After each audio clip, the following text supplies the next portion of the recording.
Berbeda dengan tren batu-batu cincin yang sedang diminati dan menghiasi layar televisi saat ini, kegiatan di alam bebas seperti mendaki gunung, menelusuri hutan, menyusuri gua, dan bersepeda juga banyak diminati berbagai kalangan.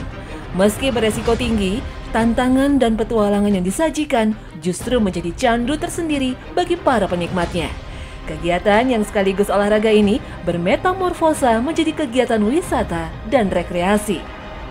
Kegiatan yang dulunya identik dengan para pecinta alam, kini mulai merambah masyarakat awam. Berbagai event organizer yang mengatur kegiatan juga semakin memudahkan siapa saja untuk menjalani hobi ini. Mereka tak hanya berwisata, tapi juga berolahraga. Alam Indonesia yang indah, kontur alam yang beraneka ragam, menyajikan petualangan beragam yang memicu adrenalin. Gunung-gunung yang berjajar rapi sepanjang Nusantara menjadi tantangan tersendiri bagi penikmat olahraga. Mulai dari gunung dengan ketinggian yang cocok bagi pemula dan orang awam, hingga gunung-gunung tinggi dengan tingkat kesulitan yang membutuhkan keterampilan dan alat-alat khusus untuk mendakinya. Indonesia juga kaya sungai-sungai yang menjadi destinasi kegiatan arung jeram. Mulai dari yang memiliki tingkat kesulitan rendah, hingga yang beresiko tinggi yang diperuntukkan untuk para profesional. Indonesia juga kaya hutan yang bisa dieksplorasi demi sebuah petualangan.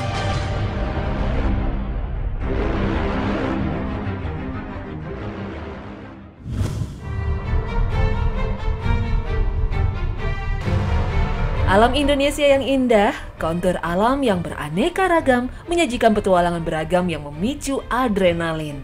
Gunung-gunung yang berjajar rapi sepanjang Nusantara menjadi tantangan tersendiri bagi penikmat olahraga. Mulai dari gunung dengan ketinggian yang cocok bagi pemula dan orang awam, hingga gunung-gunung tinggi dengan tingkat kesulitan yang membutuhkan keterampilan dan alat-alat khusus untuk mendakinya. Indonesia juga kaya sungai-sungai yang menjadi destinasi kegiatan arung jeram. Mulai dari yang memiliki tingkat kesulitan rendah, hingga yang beresiko tinggi yang diperuntukkan untuk para profesional. Indonesia juga kaya hutan yang bisa dieksplorasi demi sebuah petualangan. Assalamualaikum warahmatullahi wabarakatuh. Selamat pagi pemirsa Trans 7, Hasanah Ensiklopedi Islam Dunia. Pagi ini kembali hadir ke hadapan Anda untuk berbagi pengetahuan dan saling menasehati dalam kebajikan. Mungkin jadi pertanyaan bagi sebagian kalangan, apakah dalam Islam ada aturan tentang berkegiatan di alam bebas? Jawabannya tentu saja ada. Bahkan jauh-jauh hari para ulama Islam telah merumuskan bahwa syariat Islam cakupannya adalah seluruh perbuatan mukallaf, termasuk di dalamnya kegiatan di alam bebas. Apapun itu, selama masih perbuatan manusia, maka akan menjadi objek hukum bisa wajib, sunnah, makruh, haram, atau mubah. Apabila jika diamati lebih lanjut, kegiatan di alam bebas juga memiliki banyak manfaat yang sesuai dengan anjuran syariat, sehingga bisa menjadi sarana tercapainya tujuan ibadah. Contohnya, dalam kegiatan di alam bebas diperlukan fisik yang prima dan jasmani yang sehat. Medan yang berat, perjalanan yang jauh, kondisi yang tidak normal membutuhkan daya tahan fisik, kekuatan, kebugaran, dan kecepatan dalam bereaksi. Hal ini sesuai dengan anjuran Rasulullah SAW tentang sosok ideal seorang mukmin, bahwa Allah lebih menyukai orang-orang mukmin yang kuat. Rasulullah SAW bersabda, orang mukmin yang kuat adalah lebih baik dan lebih dicintai oleh Allah daripada orang mukmin yang lemah. Hadis riwayat Muslim.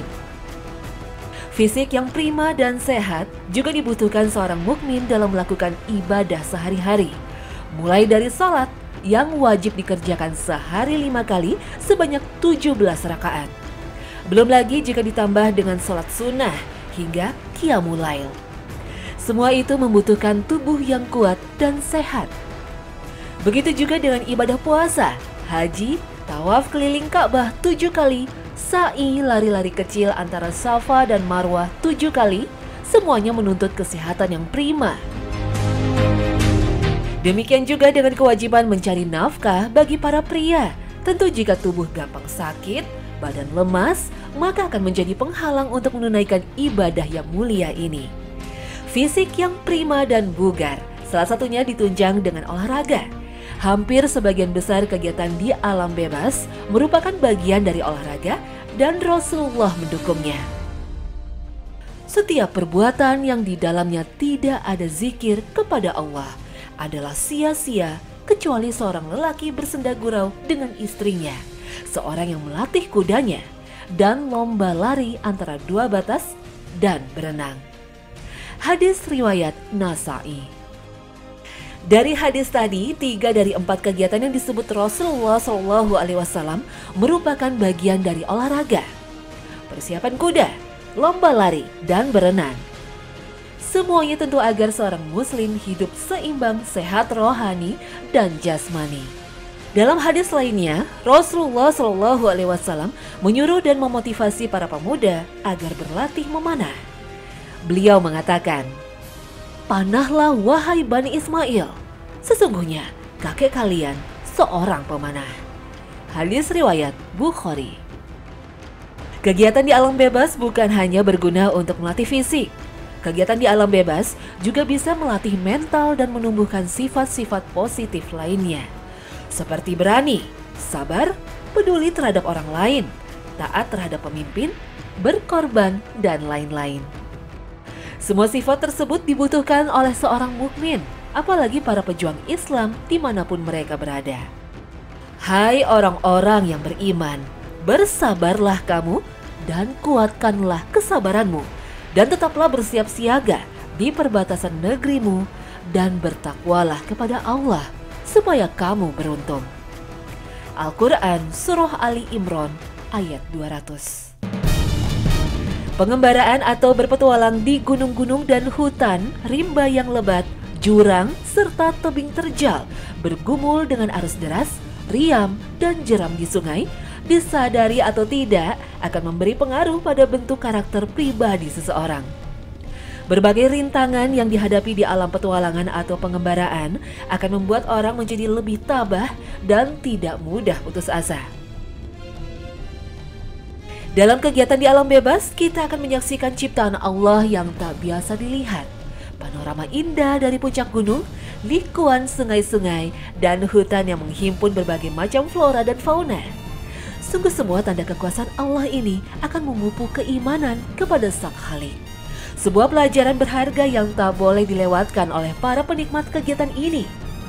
Allah Ta'ala berfirman, "Sesungguhnya dalam penciptaan langit dan bumi dan silih bergantinya malam dan siang, terdapat tanda-tanda bagi orang-orang yang berakal, yaitu orang-orang yang mengingat Allah sambil berdiri atau duduk atau dalam keadaan berbaring, dan mereka memikirkan tentang penciptaan langit dan bumi seraya berkata, 'Ya Tuhan kami, tiadalah Engkau menciptakan ini dengan sia-sia. Maha suci Engkau, maka peliharalah kami dari siksa neraka.'" Al-Quran Surah Ali Imran ayat 190 dan 191.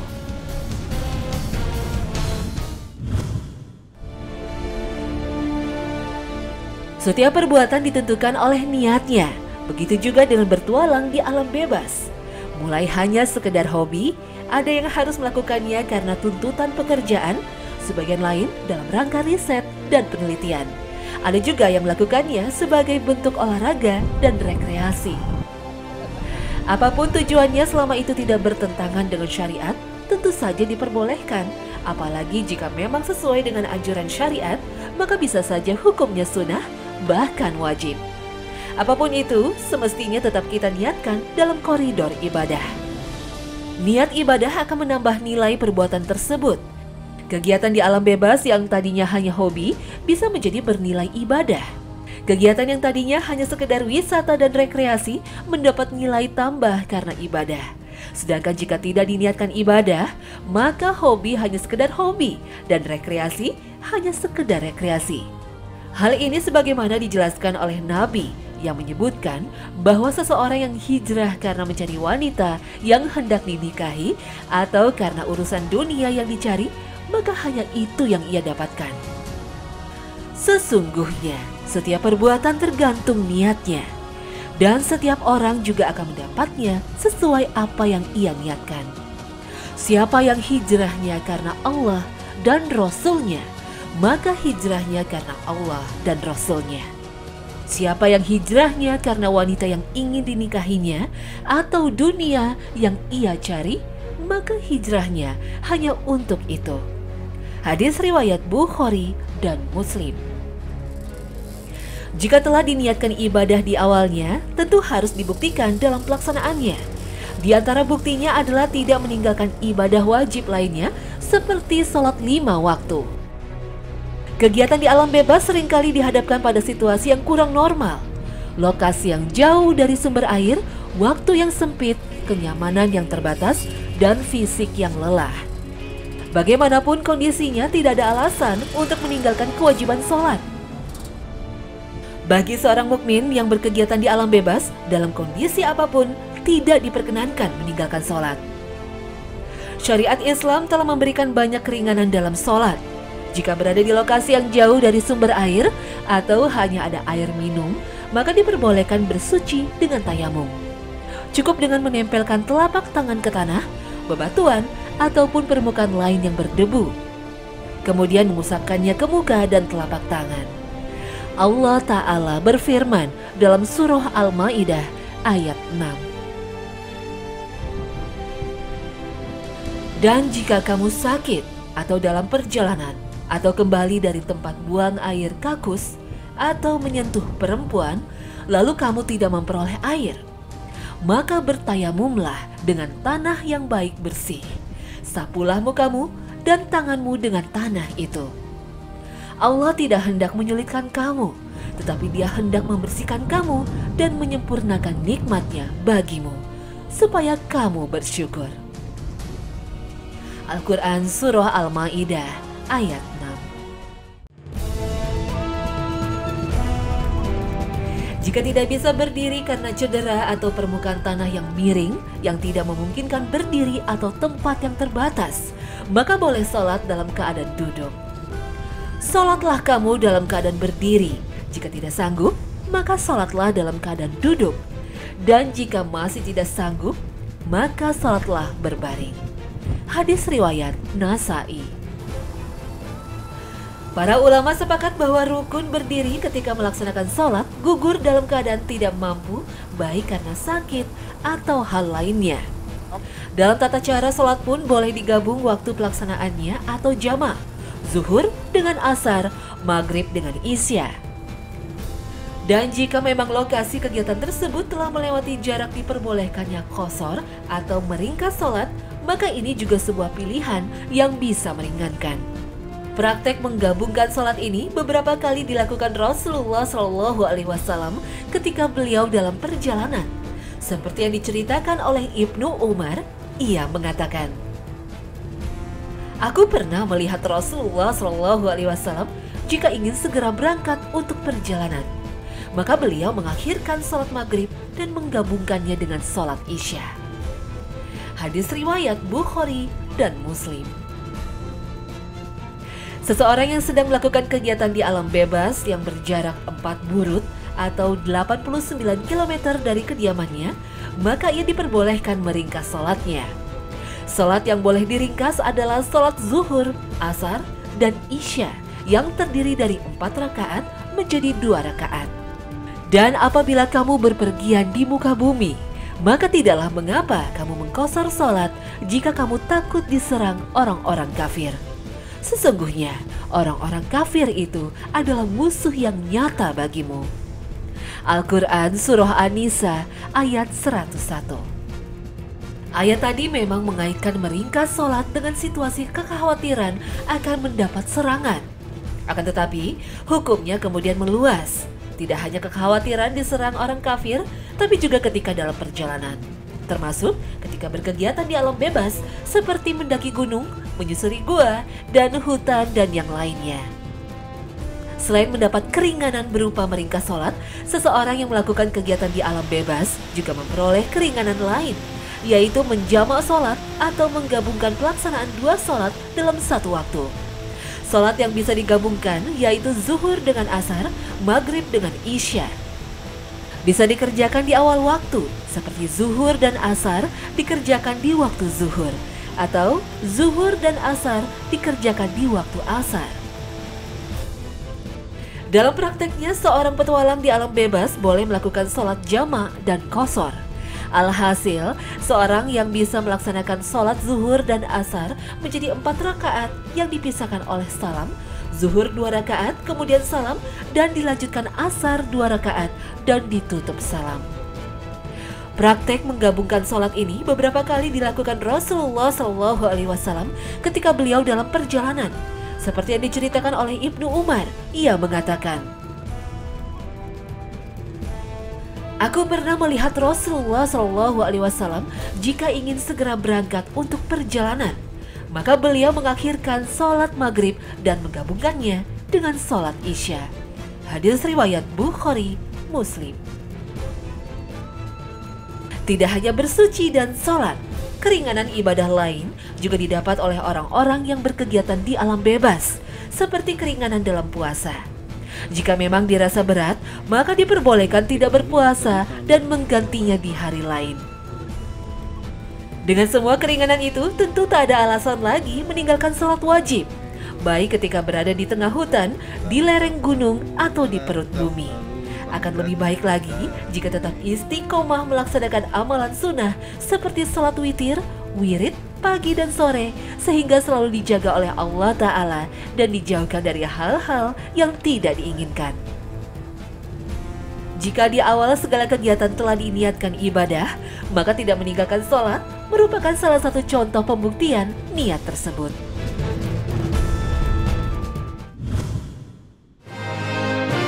Ketika melakukan kegiatan di alam bebas, pakaian menjadi hal yang penting. Di samping berfungsi sebagai pembungkus tubuh, dalam kegiatan alam bebas biasanya dibutuhkan pakaian jenis tertentu sehingga tetap aman dan nyaman.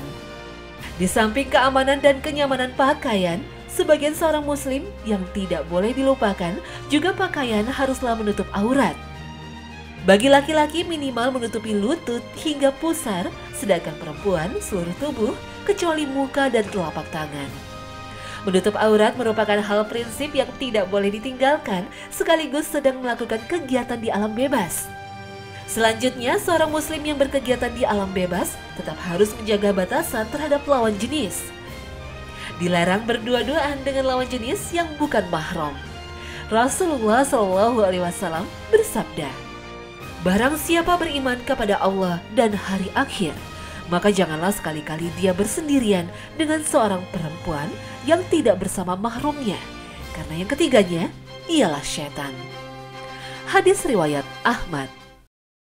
Secara tegas, Islam mengharamkan dua orang yang berlainan jenis dan bukan mahram dari penglihatan, pendengaran, dan kesertaan orang lain.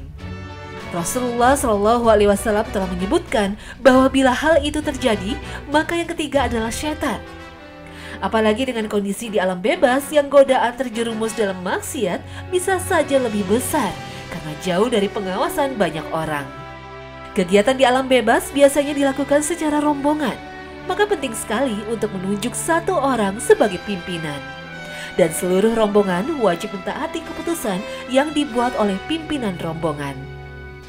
Rasulullah SAW bersabda, "Apabila ada 3 orang yang keluar dalam suatu perjalanan, maka hendaknya mereka menunjuk salah seorang dari mereka sebagai pemimpin."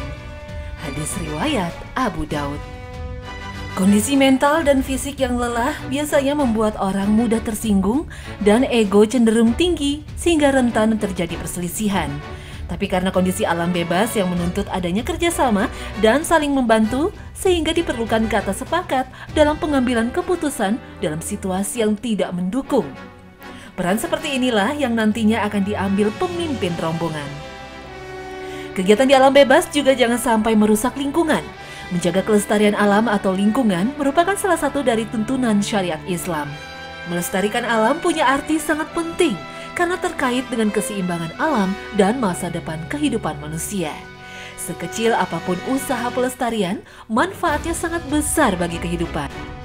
Gunung, hutan, gua, sungai, semuanya merupakan karunia Allah yang harus kita jaga kelestariannya. Memang semua yang ada di alam ini diciptakan untuk manusia, tapi bukan berarti kemudian manusia seenaknya merusak dan mengeksploitasi. Kita harus bisa menjaga kelestarian alam agar dapat dinikmati oleh generasi masa depan. Mengeksploitasi alam secara berlebihan dapat menyebabkan rusaknya alam. Jauhilah 3 perilaku terlaknat: buang kotoran di sumber air, di pinggir jalan, dan di bawah naungan pohon. Hadis riwayat Abu Daud, Ahmad, dan Ibnu Majah. Oleh sebab itu, para petualang di alam bebas perlu memperhatikan hal ini. Berada di alam bebas bukan berarti bebas bertindak sesuka hati. Bebas membuang sampah sembarangan, bebas mengambil apapun. Bahkan di kalangan pecinta alam sendiri terkenal sebuah ungkapan: jangan mengambil apapun kecuali gambar, jangan meninggalkan apapun kecuali jejak, dan jangan membunuh apapun kecuali waktu. Kegiatan di alam bebas juga rentan terhadap resiko tersesat. Orang yang tersesat biasanya akan kehabisan bekal. Berada di hutan tentu banyak hal yang bisa dijadikan makanan, baik hewan ataupun tumbuhan. Selama masih bisa mendapatkan yang halal, maka itulah yang harus diutamakan. Akan tetapi jika keadaan betul-betul kritis dan tidak ada makanan lain, maka dalam kondisi ini diberi keringanan memakan makanan yang hukum aslinya haram. Daging babi misalnya. Sebagaimana firman Allah, Allah telah menerangkan kepadamu apa-apa yang Ia telah haramkan atas kamu, kecuali kamu dalam keadaan terpaksa. Al-Quran Surah Al-An'am ayat 119. Dan di ayat lain setelah Allah menyebut tentang haramnya bangkai, darah dan sebagainya, kemudian diikutinya dengan mengatakan, barang siapa terpaksa dengan tidak sengaja dan tidak melewati batas, maka tidak ada dosa atasnya. Karena sesungguhnya Allah Maha Pengampun dan Maha Penyayang. Al-Quran Surah Al-Baqarah ayat 173. Kondisi terpaksa maksudnya adalah karena kelaparan. Sedangkan sebagian ulama memberikan batas darurat itu setelah sehari semalam dan belum juga mendapat makanan kecuali yang diharamkan. Maka boleh makan sekedarnya untuk menjaga agar tetap hidup. Sedangkan sebagian ulama seperti Imam Malik berpendapat makanan yang haram tadi juga boleh disimpan hingga mendapatkan makanan halal.